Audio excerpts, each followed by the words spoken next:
Mark సువార్త 15వ అధ్యాయము. ఉదయము కాగానే ప్రధాన యాజకులను, పెద్దలను, శాస్త్రులను, మహాసభ వారందరూ కలిసి ఆలోచన చేసి యేసును బంధించి తీసుకుని పోయి పిలాతునకు అప్పగించిరి.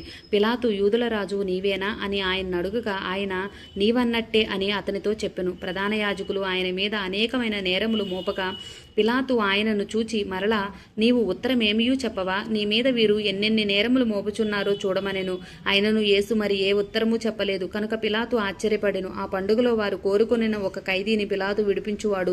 అధికారులను ఎదిరించి కలహములో నరహత్య చేసిన వారితో కూడా బంధింపబడి ఉండిన బరబ్బా అను ఒకడుండెను. జనులు గుంపుగా కూడి వచ్చి అతడు అది వరకు తమకు చేయుచూ వచ్చిన ప్రకారము చేయవలనని అడుగగా, ప్రధాన యాజకులు అసూయ చేత యేసును అప్పగించిరని పిలాతు తెలుసుకొని, నేను యూదుల రాజును మీకు విడుదల చేయగోరుచున్నారా అని అడిగెను. అతడు బరబ్బను తమకు విడుదల చేయవలనని జనులు అడుగుకొనున్నట్లు ప్రధాన యాజకులు వారిని ప్రేరేపించిరి.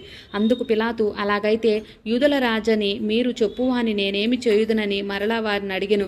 వారు వానిని సిలువ వేయమని మరలా కేకలు వేసిరి.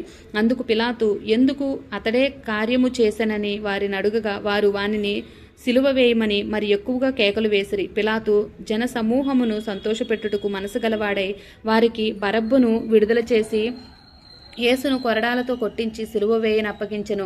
అంతట సైనికులు ఆయనను ప్రేతోర్యమను అధికార మందిరం లోపలికి తీసుకుని పోయి సైనికులందరినీ సమకూర్చుకున్న తర్వాత ఆయనకు ఊదారంగు వస్త్రము తొడిగించి ముండ్ల కిరీటమును ఆయన తల మీద పెట్టి, యూదుల రాజా నీకు శుభమని చెప్పి ఆయనకు వందనము చేయసాగిరి.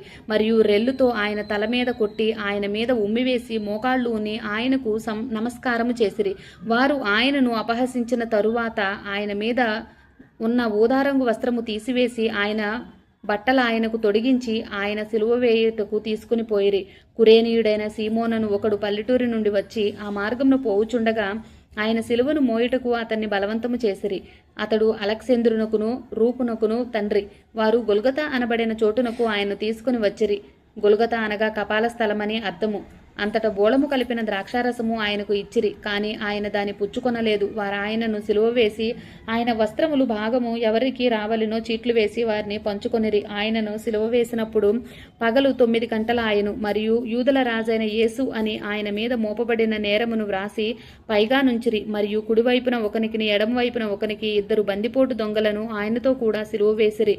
అప్పుడు ఆ మార్గమును వెళ్ళుచున్న వారు తమ తలలూచుచు, ఆహా, దేవాలయమును పడగొట్టి 3 దినములలో కట్టువాడా, సిలువ మీద నుండి దిగి నిన్ను నీవే రక్షించుకొనమని చెప్పి ఆయనను దూషించిరి.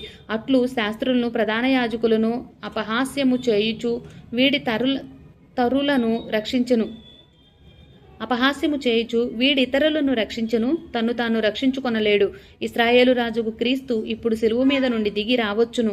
అప్పుడు మనము చూచి నమ్ముదమని ఒకరితో ఒకరు చెప్పుకొనిరి. ఆయనతో కూడా సిలువ వేయబడిన వారు ఆయనను నిందించిరి. మధ్యాహ్నం మొదలుకొని 3 గంటల వరకు ఆ దేశమంతటను చీకటి కమ్మెను. 3 గంటలకు యేసు, ఏలోయి ఏలోయి లామా సబక్తకాని అని బిగ్గరగా కేక వేసెను. ఆ మాటలకు, నా దేవా నా దేవా నన్ను ఎందుకు చెయ్యి విడిచితివి అని అర్థము.